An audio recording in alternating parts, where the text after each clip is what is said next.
What's up?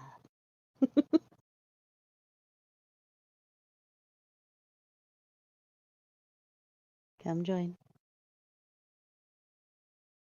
I'm here, but I don't know if we can talk yet.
Hello, everyone, and welcome to the Subject 4 podcast. We're a fan-made podcast about the Project 863 series here on YouTube. I want to thank all the audience, everyone here that's on Discord, and people that are on YouTube and that are on Twitch. We are watching the chat. Thank you, all the moderators who are out there moderating all the chats that are out there right now. So sorry. Tonight is open mic, so I'm going to be joined with everyone who is a moderator here on the Discord. If you are on Twitch and if you are on Twitch and you are on YouTube and you are not on the Discord and want to know how to get in the Discord, the link is down and below. We're going to be going over the episode that was just released an hour ago, and the episode is interesting. I don't even know if I can say the title without getting demonetized, but it's going to be a wild ride. On the stage right now, I do have the Science Babes and my one of my editors, Nugs. Hi, guys. Hello. Hi, you scared me when you started talking. I wasn't ready. I'm constantly watching that YouTube and Twitch countdown, and I usually give it until like when it says on my end 15 seconds, because I think there's like a 15-second delay, and then I just jump right into it. So yeah, hold on. I have to mute a Discord. It's pinging like crazy right now. In my ears. Shut you guys off for an hour. Yeah, well, I hope everybody here's doing well. Yes, I hope everyone is having a fantastic Saturday. And I hope everyone enjoyed the episode as much as I did. It was a good episode. It was a good episode. I do want to say that I do want to make a disclaimer that anyone in our audience, we do raise the curtain. We do look behind the scenes. We don't talk about things that happen on the official Discord because those are things that are not released yet and could ruin future storyline for people. So that's the only thing we don't touch here on the podcast, but we do look behind the scenes and we do dig deeper than a lot of people do when they do watch this series. So I do want to make that disclaimer really quick. And yeah, I did write out some beats. I'll go ahead and go through the beats, but feel free, everyone, even any moderators that are in the crowd want to interrupt, by all means, go ahead. Hold on, someone just pinged me in our chat. Hi. Whoever pinged me, I can't scroll it right now up on stage. Well, our episode starts. This is episode 11 of season 2. And our episode starts off with Matt escaping the hospital. They're talking about the tape, and they're talking about location 1 is to believe to be spellbound. But we were all under the impression that location 5 was spellbound, weren't we not? Yes. Yeah. Yeah, because location 5 is Deb's office. Okay, well, so what I was thinking on that is I think that possibly her office was, in that location 5, but that would be her main office, and the one in location 1 wasn't her main office, because it didn't necessarily say if it was referring to an office, an actual office, or specifically the office end of the stairs. Yeah. I mean, she was one of the founders, so I don't think one of the founders was cooped up under the stairs. I think that might have been a secret office, but maybe her main office was like some kind of corporate building. Yeah, which is why I think that I'm sure her office was at, or at least the office at in the location 1 was a secret office. Yeah. So it's yeah. Anyway, we'll just keep going. Wow. Okay. So, well, I mean, there's a lot. I'm still processing this episode. There's a lot to unpack. Yeah. They arrive to Spellbound, and Matt keeps telling people to quit staring at him, and he goes and changes into a Dare shirt. I'm like, oh my gosh, throwbacks! That's amazing. But he goes off and he changes. They review the post-it note, the notes that are on the tape, and it says southeast lot.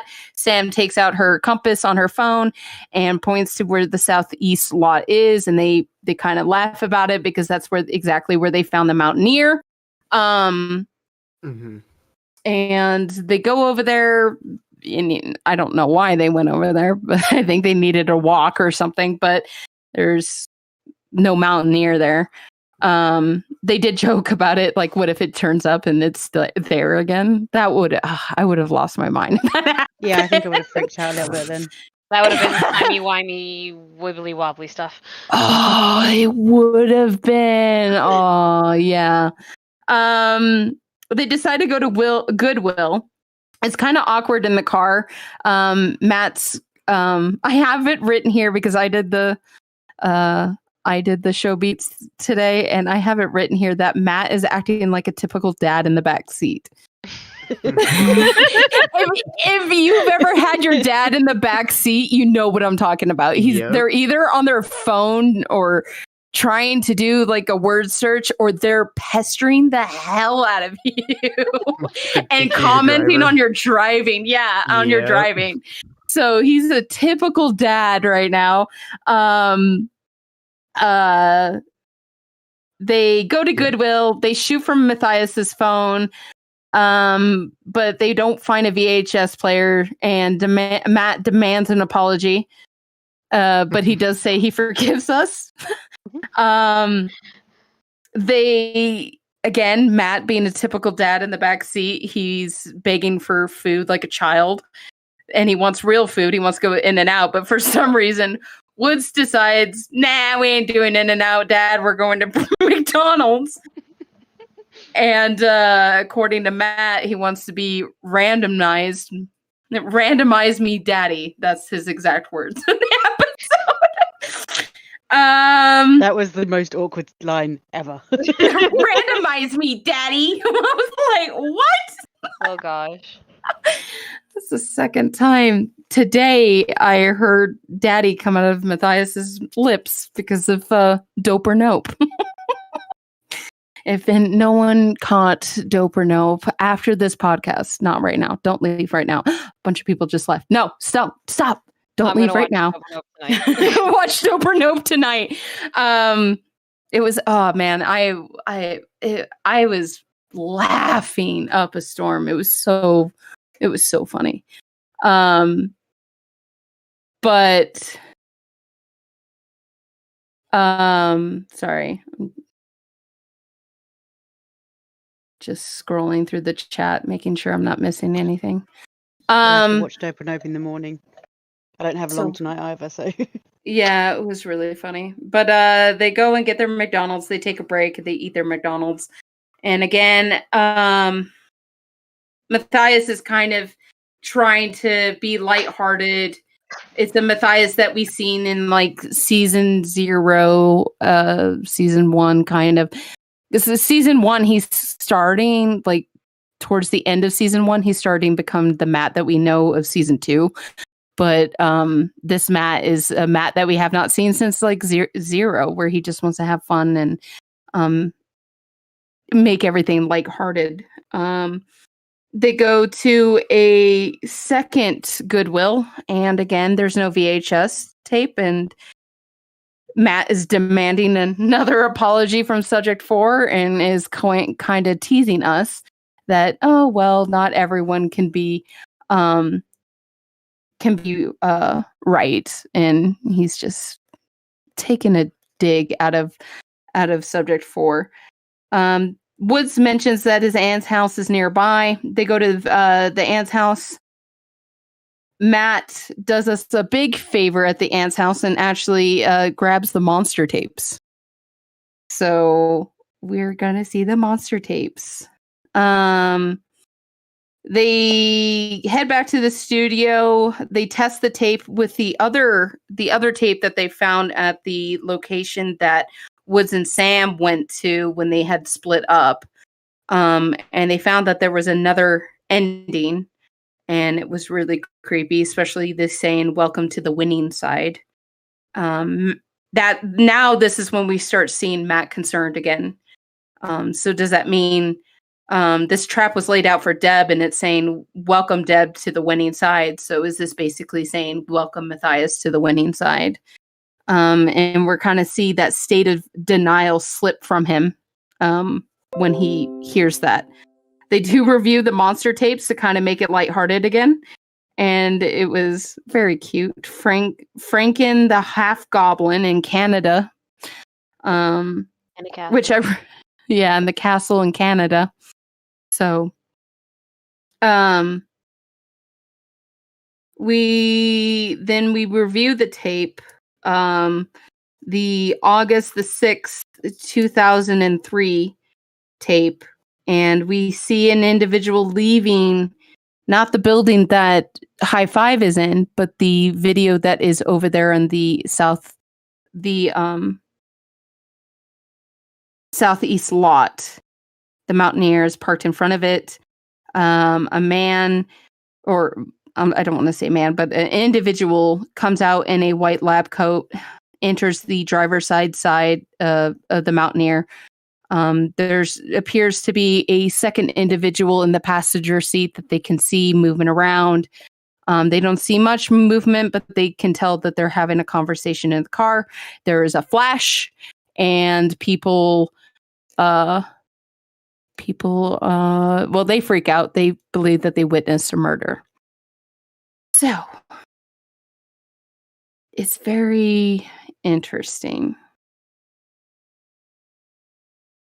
So, do you guys think we witnessed a murder?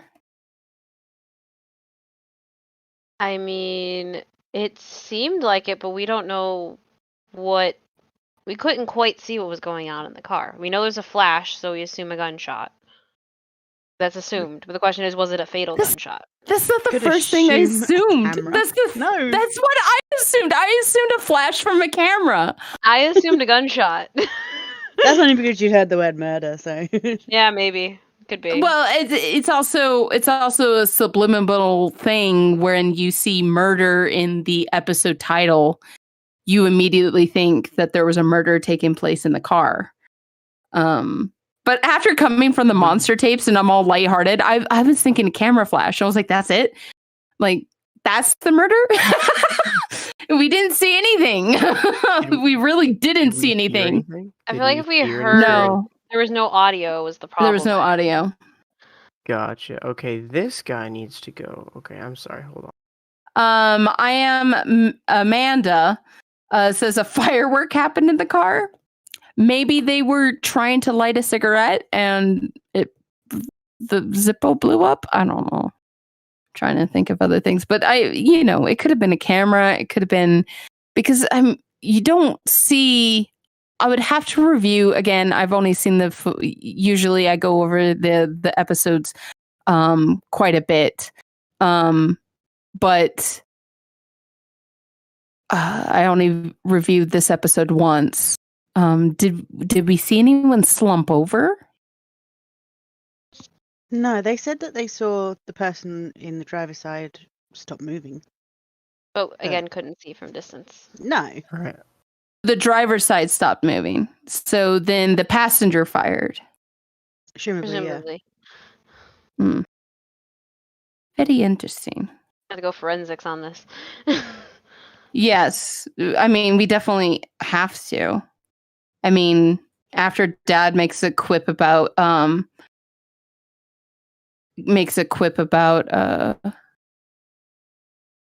that subject 4 can be wrong. I don't know. Why would you? I don't know. It was just really quick of them to be like, "We witnessed a murder." Like, I don't know. It was a big shift from lighthearted to oh my gosh. And Matthias points out that it doesn't look like it's a hostile conversation because they're not being. There's no aggressive gestures that we can see. Does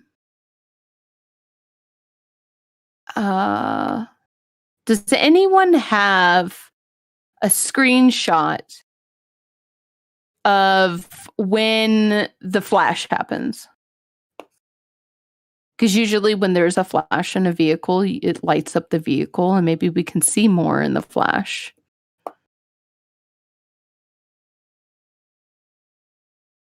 One just got posted for you. Okay. It just looks really bright, which is understandable.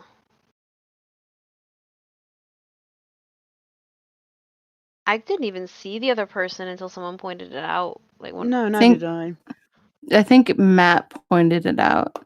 Because he kind of looked like a little kid sitting front center in front of the TV screen, just like, what's happening? He was a little kid in the entire episode almost. Yeah. So He seems to have taken the I'm living life to the fullest now kind of mentality. But usually when people want to live life to the fullest, they want to do things that they never done before. Well, I guess the randomize me daddy type of thing. I'm not going to stop saying that again. I'm not going to stop saying that. Oh, no. Can we just go back to the monster tapes? I like those. Yeah. They were cute. But then there's like that sinister part of me that's all like, is there a deeper meaning here? All I could think was I remember doing stuff like that when I was a kid, making up stories and just telling random stories that like that. It's all that reminded me of. See, I used to have a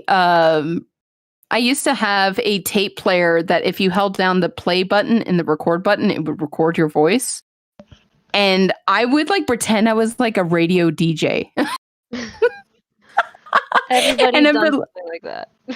Yeah, I think, well, everyone who's as old as I am, so. I didn't have a recorder, but I would definitely be like telling stories and stuff like that. Actually, I did have. No, I just never recorded myself doing it. I did have a cassette thing. I'm older than both of you, and I've definitely done that. That's almost like, speaking into the fan and hearing that robot voice. Yes. Yeah, speaking into like a little box fan, and you're like, ah. Or licking a TV. I don't know the reference to that. One of these days, we'll find out. You don't? No. You honestly don't. Like this. I honestly don't. You don't know why. I never knew why people kept saying you lick the TV. Okay. It started on the Spellbound moderator server. Squatter made this emoji. This is Saraxa. Nobody knows. You know exactly what it was. So there was a prank back in the 90s on old tube televisions, the ones with the like glass screens. Okay. That the prank was you told your friend, hey, did you know that different channels had a different flavor?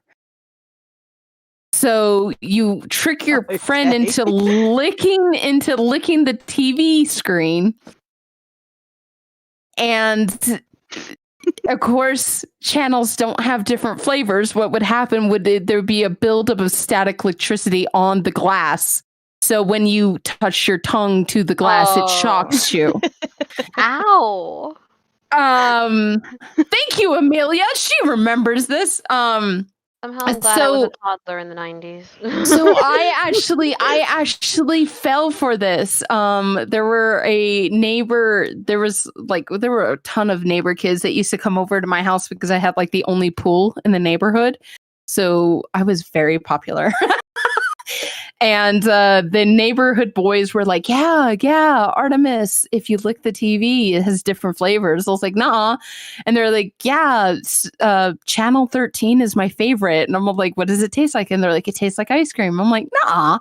They're like, yeah, Channel 13 tastes like ice cream and Channel 4 tastes like bananas. And I was like, oh, I want to try Channel 4 then. And they're like, okay. So they put it on Channel 4. And I'm like, moved to go lick the TV. And they're like, no, not yet. Which is them building up the static on the screen. And of course, I think we sat down and watched a show or something. And they're like, yeah, you can lick it now during the commercials. And I licked it and it shocked my tongue. But I say all this because I say that LaCroix tastes like TV static. And people were like, how do you know what TV static tastes like? I'm like, because I licked a TV. And everyone thinks I'm weird, but it was a prank. So yeah. So that's why bit naive when you were younger, weren't you? I was so flippin' curious. I was very, very curious. I mean, especially when it comes to like food.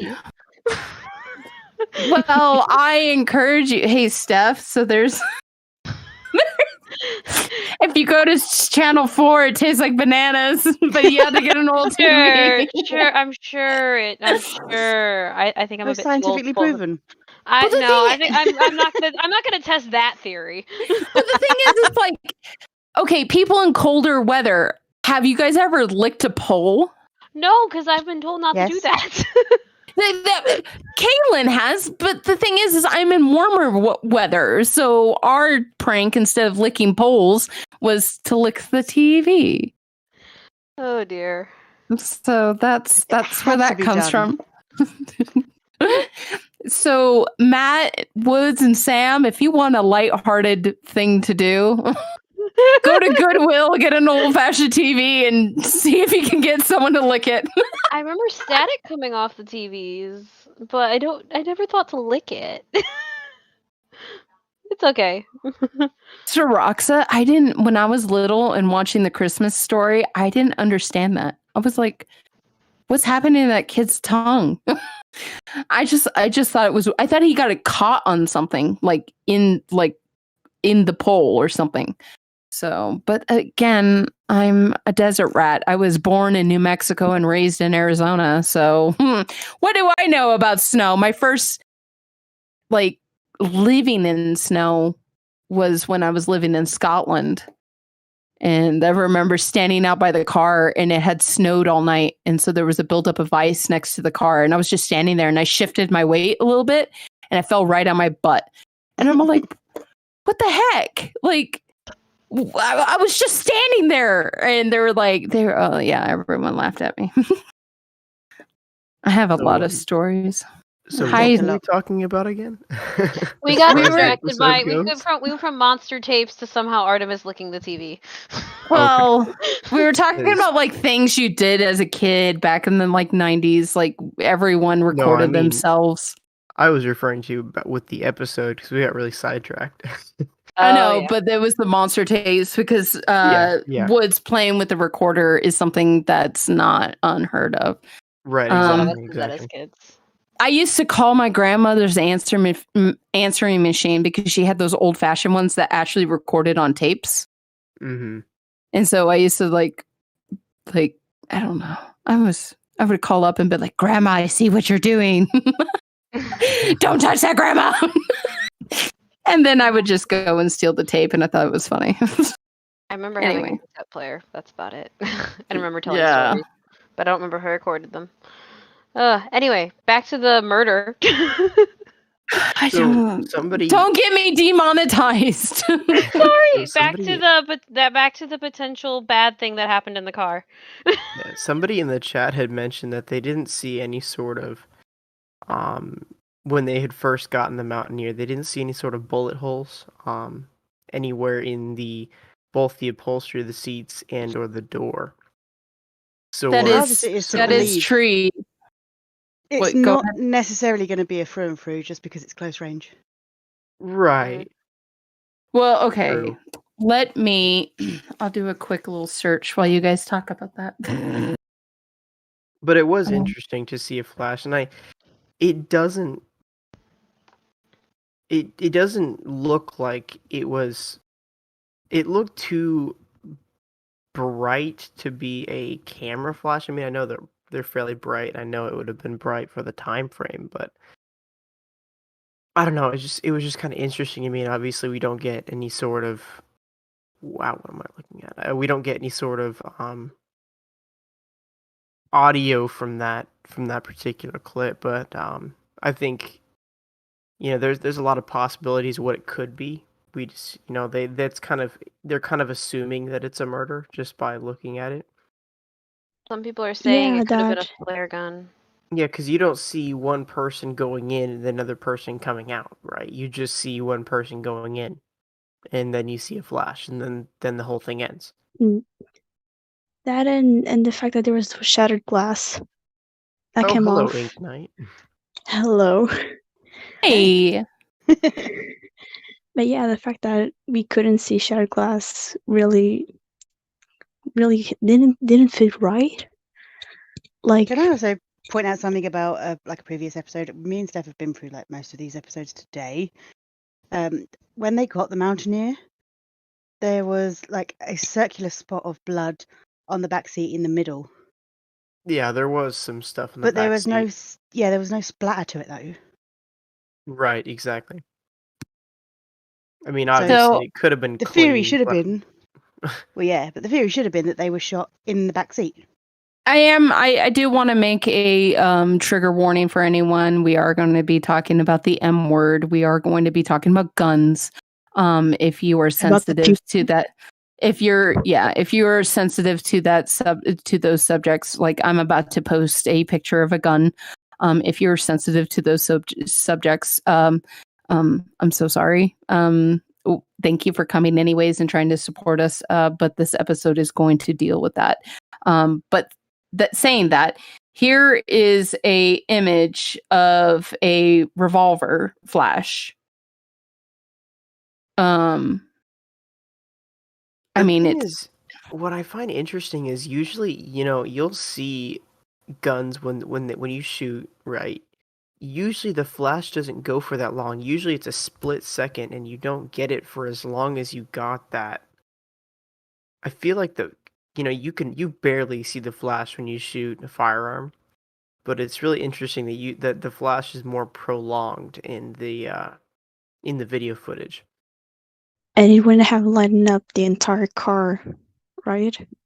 Well, It you wouldn't can have see been that that bright. Depending on what it is. Well, the flash, it depends on what kind of caliber we're looking at. I'm kind of Right, doing exactly. a little bit. The revolver that I posted right here is not even that high of a caliber, and you can see how bright it is. Mhm. But, well, okay, let's make a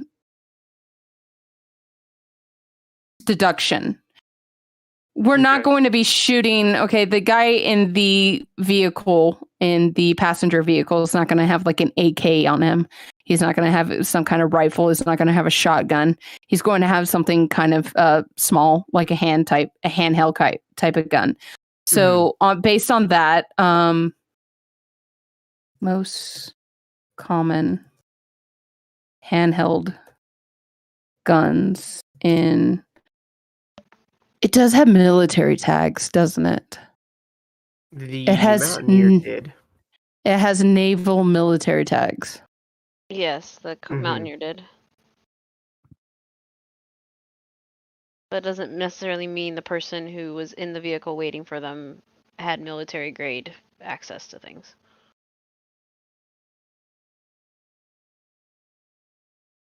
Well, I mean, we gotta, think about it too, that it could be, it could be a firearm, a sidearm from, 14 years ago prior to that particular, it doesn't have to be specifically one of the most popular in that time frame. It's not necessarily, one of the guns that came out in that time frame. So I think it'd be kind of hard to figure out what types, and obviously there's certain types of guns that have a higher flash, i.e. revolvers. Usually they have a higher flash, from what I've noticed. So the best-selling gun in 2003 was a Ruger LCP, which is a pocket pistol. Yeah. I do have a slight argument for it being a military gun. Wait, it was produced in 2008. That doesn't make sense. Yeah, go ahead. How was it produced in 2008 if it was 2008? I don't know. Yeah, that's why I'm trying to figure out. That's why I'm trying to figure out how is that a 2003 gun though. Let me go to a different website. So Go an ahead. idea for it being a military gun is that they were working on government contracts. If they were working government contracts, chances are a majority of their test subjects were not the random population, but military. Could have easily So, picked a gun off what is a naval Nate, just search naval type I got it. of 2003 gun naval service officers I just searched carry? 2003 their naval usual service service pistol. weapon. Yeah. A Beretta Beretta 9 M9. M9, yeah. Yeah, so that's been a service pistol since 1985. It's still a fairly popular firearm as well.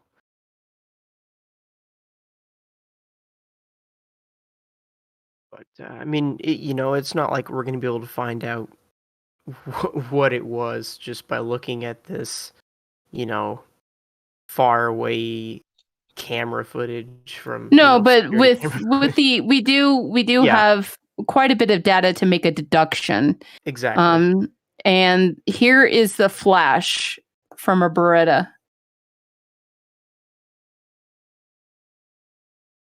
That is a Okay, so it does flash. have, yeah, those do have. Okay. So let's go ahead and see close range. How far away do you think they were from each other? About 3 feet? 2 I would feet? say even less. They're sitting in a car, so a foot and a half away from each other, depending on if one's leaning over the seat or not. And if we're saying that because of the stains in the back seat, that the person would have been in the See, back I'm seat. picturing a type of like Han Solo thing, where he's got the gun in his lap type of thing. Okay, yeah. Because you don't see much movement from him. Yeah. Them. Millimeter. So Well, are we presumably he thinking was hiding the gun in his somebody was pocket, hiding? so Are we thinking that somebody was hiding in the car and the owner of the car walked up to it and went in, and then they got assassinated there? Or are we? That is what Steph said she thought happened. Okay. Because did it seem like the guy in the driver's seat died or the other guy died? Shadow, rifles don't, I mean, you don't really. There's no guarantee that they actually died. Just because someone's been shot doesn't mean they will die. Right. I mean, not died, but been shot. But Well, we assumed somebody had been shot. I assumed gunshot. yeah. I think a bit off on a slightly different topic though. That particular footage, that building behind him, it's kind of interesting to see that was also Syntech as well, not just the Spellbound location, that the building that they own, but also the building behind them where the Mountaineer was parked in front of. That doesn't surprise me too much, to be honest. Okay, Just so 'cause- Soroxa just put out the frames from the Flash. Interesting. Thank But you, Soroxa. Didn't surprise me too much that building was included, just because, I mean, orange base, red base, and blue base, I don't know what the layout is, but we know they can walk to and from them within like a few minutes of each other. So I'm So assuming it it's like a is- big lot that has all these buildings on it, is what I'm picturing. Yeah, it's one large building. I won't say the shape. I know the shape, but I won't say anything about it. But yeah, it's they can definitely walk, and it's fairly close to the other building behind it. So it wouldn't be all that surprising to have additional buildings that belong to the same company, because maybe the labs were all in one and maybe offices were in another, because you wouldn't want to exactly keep like a place someone's going to eat near all the medical facility stuff. Right, exactly. That are separate projects. That too. Yes. Mm-hmm. So it didn't surprise me seeing that building as part of it. Though I don't know how they could do anything with those buildings. They'd have to get permission from whoever owns them now to check if there's anything. Well, you know what I find interesting? Didn't they do a video a little while ago? I think it was one of their Reddit Reacts videos, and somebody had posted something that they thought somebody's watching them from a window from that building that we now Doing know. construction. When they were first looking on the Mountaineers, somebody had posted that somebody was watching them. Yeah, from that particular building, which I find very interesting because now we know it's Syntech. But At least it used to didn't be. Matt say that was just a piece of material? It was. That's yeah. I just still find it interesting that it just happened to be that particular building. True. It's quite a fascinating thing that it's that particular building. Mm-hmm. So it all depends on going through research of the 9mm bullet. Will it pass through the human body? And of course, depends on where it was hit on the human body. But if this person isn't intending to kill this person, he would probably aim for the head or the heart. But most of the time, if he is actually part of the military and he wants to kill somebody, he would go for the head. In that case, you will not get a through and through because there's too much material that the bullet has to go through. It also says it depends on the type of ammo that they're using, if it's a hollow point, but hollow points are not government issued. They're actually illegal in California, I believe. They're illegal in a lot of places. So we'll go ahead and scratch that out. We'll make a deduction and say it wasn't a hollow tip. So if this person was actually intending to kill the driver, he would probably have aimed for the head. Therefore, you wouldn't get a through. But if he's like shooting him to warn him, like he's going to hit him in the leg or the arm, you would have a through and through. Chest, head, no through and throughs, especially at close range.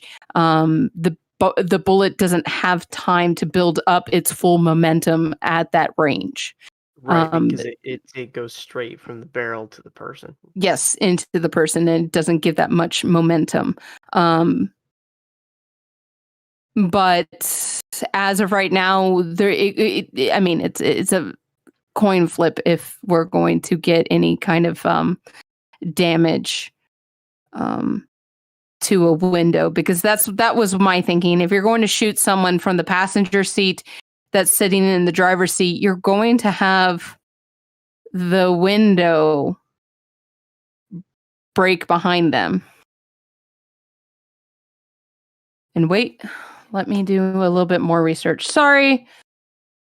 another medical thing that just popped out of my head. So continue. Sorry. It did. I think Dogman brings up a good point. I think it did feel really weird to see, like, actually I think it was the first time we saw a Syntech location when it was open via the camera footage. I just found that it was really ominous seeing that logo on an actual building, on a building that was. Yeah, it was a little freaky. Yeah, on a building that was, that person was working there, Oh, wait, I'm going through all that. Sorry. Do you want to enlighten us as to what medical thing you've just thought of? Yeah, it could not. It definitely could not have had a suppressor on it, because those hide the flash of the. I'm reminded of a scene in Sherlock, BBC Sherlock, where Sherlock Holmes gets shot. Okay.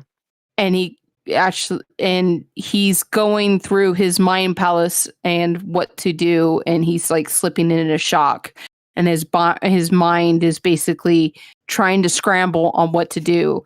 And in his mind palace, he brings up his brother, and his brother's calling him an idiot because he's not thinking of the most obvious thing, which is, did he hear the glass break behind him?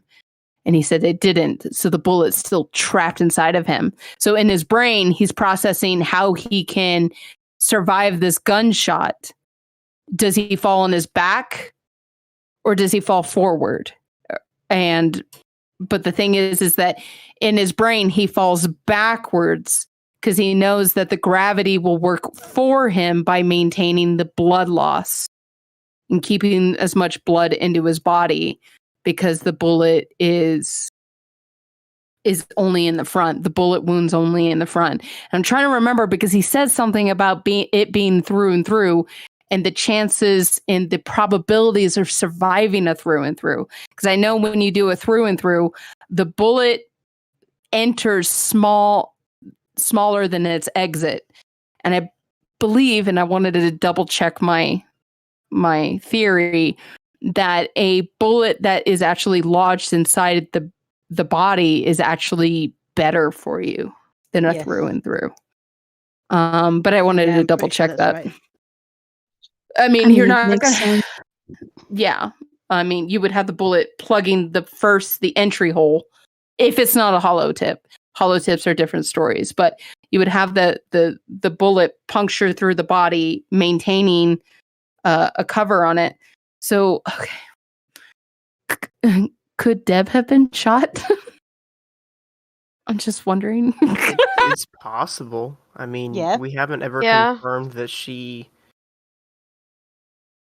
Is still That alive. would be interesting. Well, not necessarily that, but She can't we don't go. know because we don't know who was in the car. We just saw a guy go in the car and we see a flash, right? We only see one Yeah. person and we know that guy is male, but we don't see the other person in the car. Well, we don't know. We don't know that guy's male. They're wearing a white. Let's see. Does The anyone? build is the from the build looks pictures and from more the video, male. it looks more of a male build than it does female. But if the hair was in a bob, Yeah. Yeah. Well, we do see like all the D3Bs. Their hair is up. Yeah, I still think that the shoulders are too pronounced, I think, to be female. Mm. And Yes. What is our timeline for the article? Which article? Cypress article. The conference article. A conference article saying that they're appointing a new head scientist. That's the one. I pegged that as of today, we pegged that somewhere different than we previously pegged it. We pegged that as July 15th, 2000. So if this was 2003, they would have already replaced Deb if we're right about that being what was implied there. Correct. either that or they were in that particular article they were introducing Deb. Why would location 3 have this? And why It's put my it in a trap? Why put it in a trap that you have set for Deb? If she was the person who was the shooter, maybe to remind her of what she's done.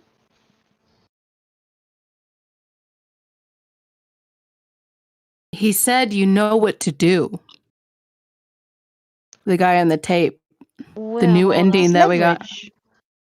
It's It's leverage. If she's the one that was holding the gun and shot someone, then that's showing them that they've got leverage. So she will do whatever she's told now. When was Steph, she? are you okay? No, she never random noises. I just had an idea. Hold on. I had a brainwave. 1 second. It's No, I'm dangerous, good. by the way. Totally dangerous.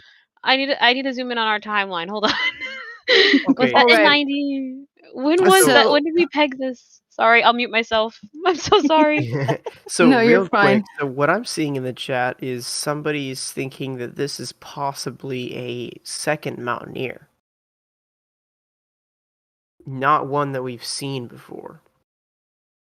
Because I thought that too, because the it undercover, kinda it's in the same spot, yes, but I am kind of seeing that with all these pictures and in the video, I think it would be a little more red in that shot.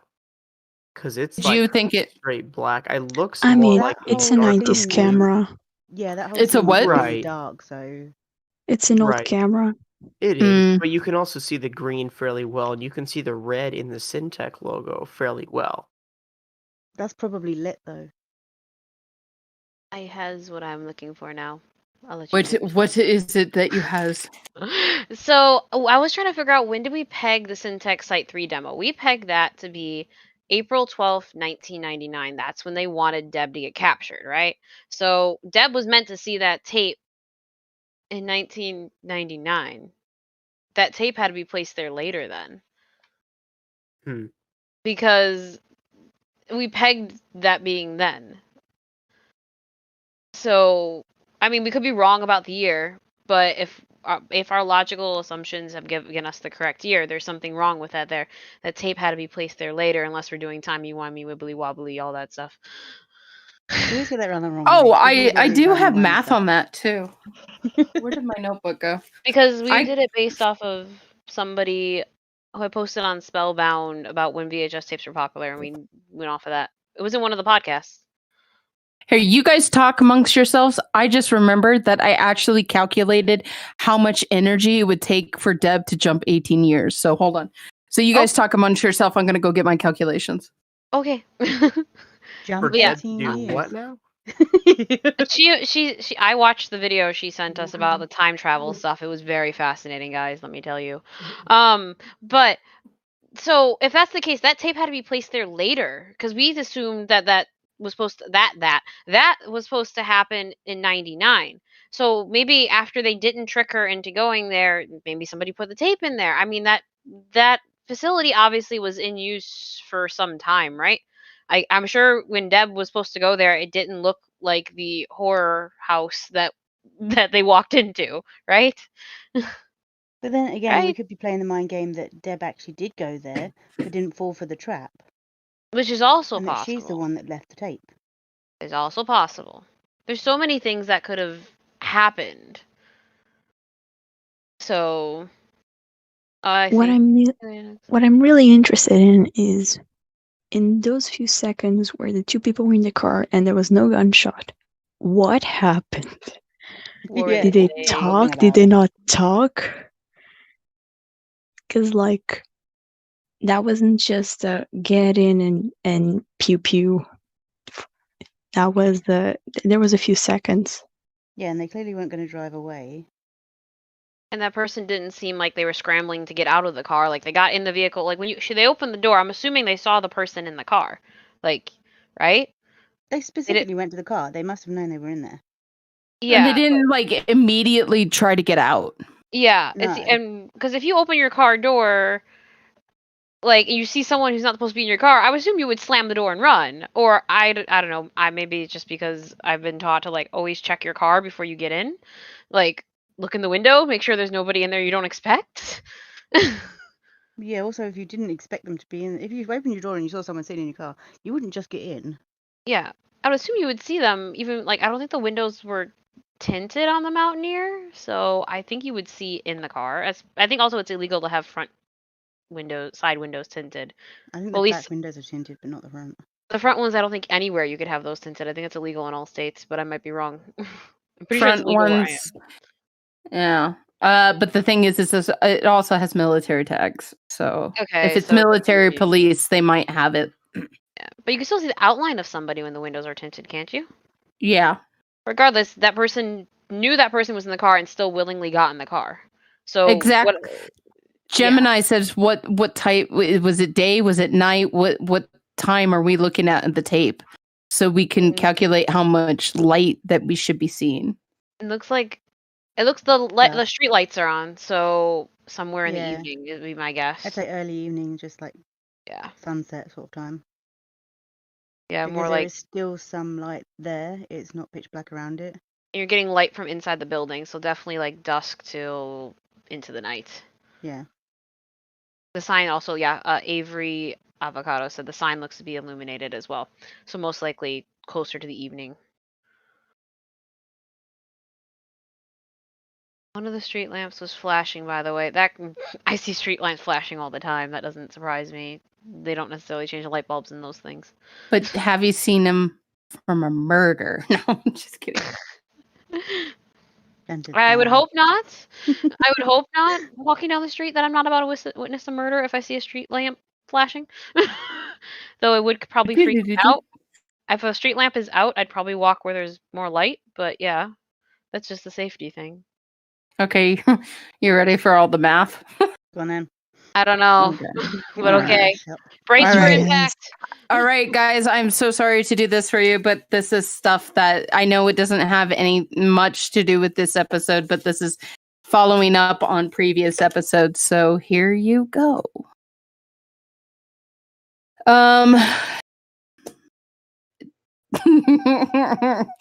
So to calculate how much time, how much energy that you would have to have Deb. So we're going to have Deb travel from 2003 to 2021. So we'll say 18 years. You would also have to... Okay. How do I describe this? Not everyone is going to be stationary. When you're talking about time travel and you're going to aim towards someone in a place and a time, nothing is stationary. If you are sitting down right now and you're not moving, you're not in a car or anything, you're sitting down in your bedroom listening to my voice, or you're on the couch, or you're just sitting, or you could just be standing, but you have to be standing still. All your movement is going through time. This is with Einstein's space-time, basically. But all your movement is going towards time, towards the future. If you are moving, if you're listening to my voice and you're in a vehicle, your movement is now divided between time and space. So we're looking at, so if Deb wants to jump to where Matthias is in 2021, but she's in 2003, she would have to give herself a target. So I gave her a target of 10 years. So in 10 years, to hit her target, she would have to go the speed of light.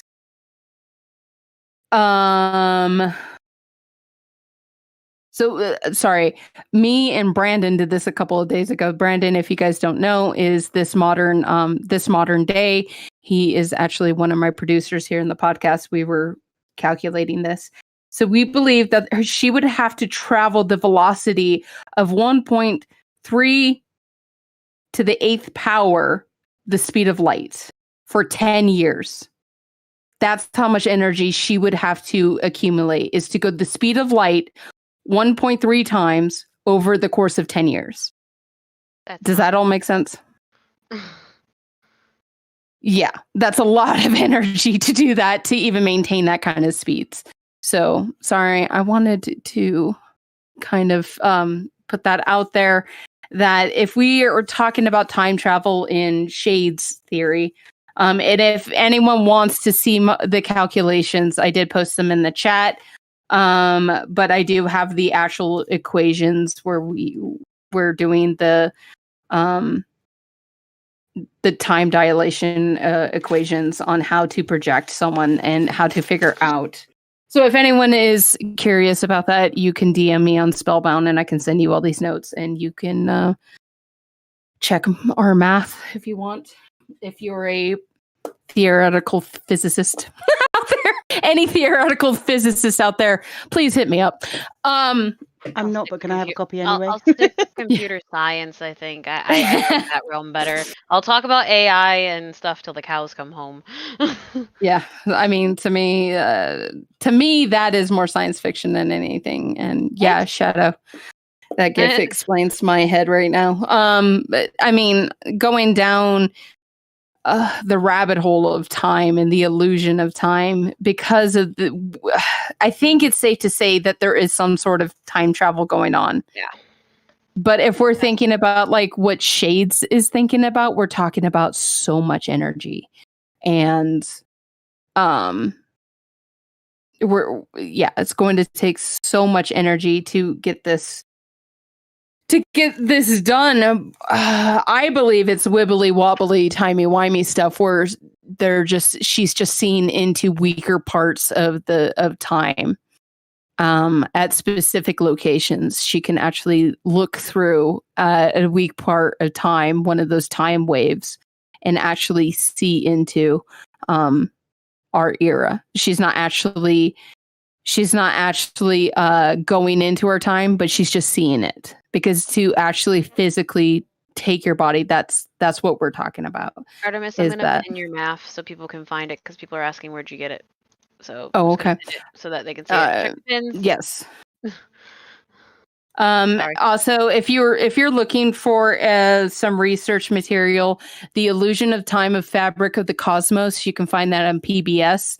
If you're not in the United States, you can still type that Illusion of Time, Fabric of the Cosmos into YouTube, And that is also, they go into space-time and how basically, even though you are stationary, your all your passage is going through time, and moving shares time and space. That's why the faster you go, the less you travel through time, therefore the less you age. Does that make sense? I watched it and it was very fascinating. I watched it during the I watched it, took notes, and went, this is all stuff I don't get. Well, to an extent, I understood some of it. It's just the math. I would need to sit down with the math. That's the thing. It's been a while since I've done that heavy of math.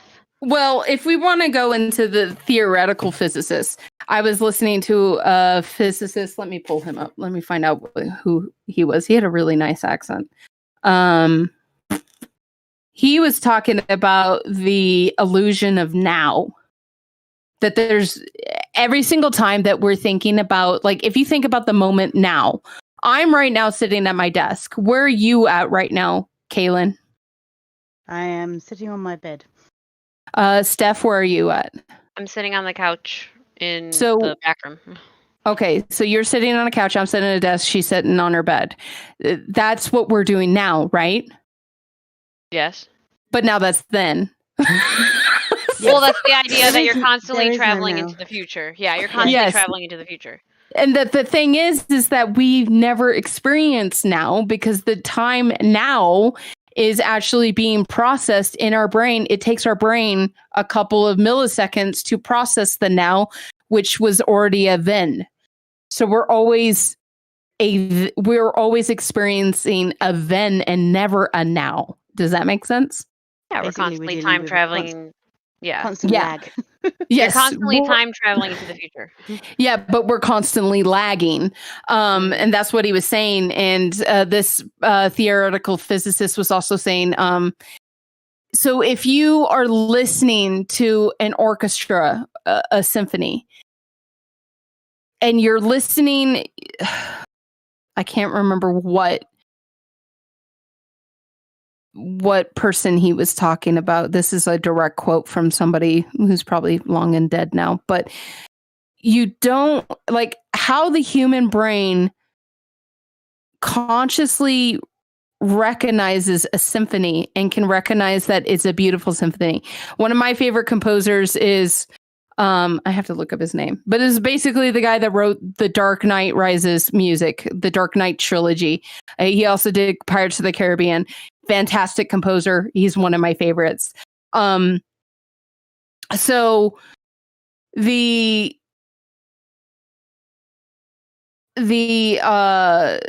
fact that we can negotiate music and be moved by music is because of memory, but not because of actually listening to it. Does that make sense? Like, you're sitting there in the now moment thinking this is beautiful, but really the brain just heard a note and a note and a note and a note, but it's our memories that are actually forming our conscious belief that this is a beautiful piece of music. Because when you experience music, you're just experiencing, the body is only experiencing a note and then the next note and the next note. But it's our brain that interprets those notes and pieces them together into a symphony. Does that make sense? So I was actually thinking about this. I was thinking about this with Deb, where she could be experiencing these now moments that we're living now, but in the past, but she's using them as memories to experience this whole 863 project. Like a symphony. Does that make sense? I have a song Can you stuck please in my head now. repeat that? Give me a second. Okay, I'm lagging. Give me a second. Repeat that. Okay, so just like how our brains, when you're listening to a piece of music, it's listening note by note, but your memories comprehend the symphony. Okay. And you remember the symphony, and that's why you think it's a great symphony. Deb is in the past looking at notes and using them as memories to create Project 863. So she's writing her own symphony on memories that are in the future. I don't know. That sounds It's just- backwards in itself, but Hold yeah. on. It is Right. backwards because we're dealing with time travel. Yeah, I do like the concept, the idea of making memories in the future. Yes. My Because brain hurts. Give me a second. I need a minute to figure this out. Wait. it's one of those things that you can't really comprehend because the time is of our construct. It's something that we have. It was the passage of the sun. Like if you watch The Illusion of Time, is one of the very first things he talks about is how we created time, and it's because of repetitive motion, which is the sun going up and then going down, and the repeating motion of that. The repeating motion of the seasons give us our calendar. Now we have quartz crystals, so the repeating vibrations of the quartz crystals now give us the time in modern day, like Rolexes. The most accurate time on the planet is an atomic clock, which is hold on, I'll bring that up. I remember it was like it loses a millisecond every bajillion years or something like that. So time flows away, but never reversed. And an atomic cesium, that's the material that they calculate this atom from is cesium. It loses. Okay, before I tell you that, an average watch loses a second every month. The atomic clock loses a second every billion years. 9 billion. It vibrates and sends out pulses 9 billion times a second. And we're able to calculate those 9 billion times in a second. So this basically a computer is counting these pulses from the cesium atom, and it counts 9 billion times and a second has passed. So this atomic clock is so accurate, it only loses a second every billion years. Whereas the watch on your wrist, if you're wearing a wristwatch, will lose a second every month. And this is something that it's just human created it. Like we created time because the passages, the human mind is always looking for patterns. So that's why we created time. But if we do have to do more research on time, I think, if we're going to, because it would be interesting if we could go back and see how many times the word timeline is referenced in 863, because it's a very important, Oh boy. Very often I know also, yeah, I know which conspiracy theory you're talking about. That was an interesting one. I watched that video. But yeah, timeline was referenced quite a bit, and it's usually referenced by Deb. So we know time has something to do with all this. It's a matter of how deeply and how logically is it going to be when we that gets revealed to us. Because my goodness, I'm still trying to fathom what you said about memory, like a symphony of memory. I've heard that phrase. Oh gosh, now what did I read? A symphony of memories. Yeah, I've heard that phrase. I've definitely heard that. I'm having deja vu. I heard that phrase, and not from you. Definitely.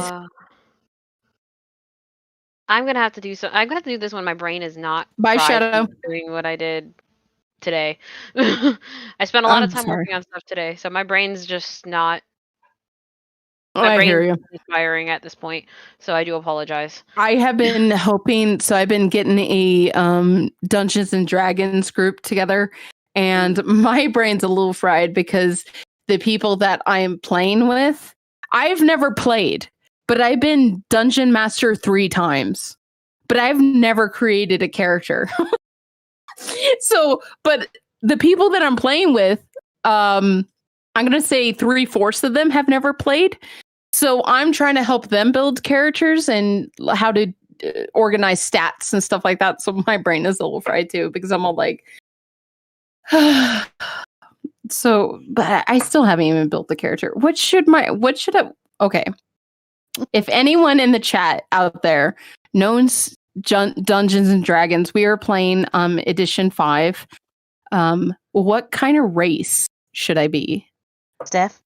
Hey, I'm still. I mean, I've played as an elf. I've played as a high elf before. I've played as a half elf.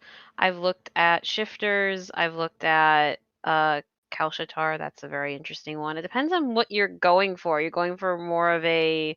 It kind of helps if you know which class you want to play as well. Know. Honestly, I don't. So so far we have a bard, a gnome bard, a human warlock, a half elf rogue, and a wizard human. So I don't really want to be a human because we already have 2 humans. I don't want to be an elf. We already have an elf, and I don't want to be a gnome. So I was thinking about being like a half orc. See, I was thinking Dragonborn, but another person was thinking about it. I was thinking about being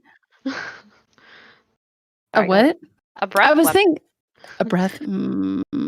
I was thinking about an orc and just putting like 100%, 100 points in strength and none intelligence.